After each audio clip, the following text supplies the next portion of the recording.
Hello, Jocelyn. Hello po. Magandang gabi po sa inyong lahat. Maraming salamat po. Very sweet. I love it. Ito ang iyong katanungan, Jocelyn. Sa mga nabasa mong komento sa social media tungkol sa iyong pagsali, ano ang pinaka hindi mo malilimutang komento at bakit? Uulitin ko.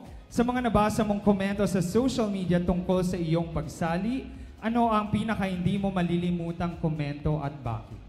Maraming salamat po sa inyong katanungan. Ang hindi ko po malilimutan ay yung pong sinabi nung mga nagkomento sa akin na dahil daw po sa akin ay nagbago na ang kanyang buhay.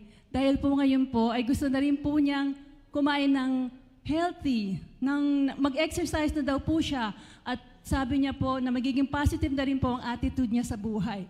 Kaya natutuwa po ako kasi nagbago po ang buhay niya dahil sa akin. Kaya sabi ko po, wala talagang age limit. Maraming salamat po dahil lahat po tayo ay mangangarap. Matutupad po ang pangarap at hindi po dapat isipin ng edad. Kasi po hindi po yan hadlang sa inyong mga dapat natuparin sa buhay. Salamat po. Maraming salamat, Jocelyn. She's holding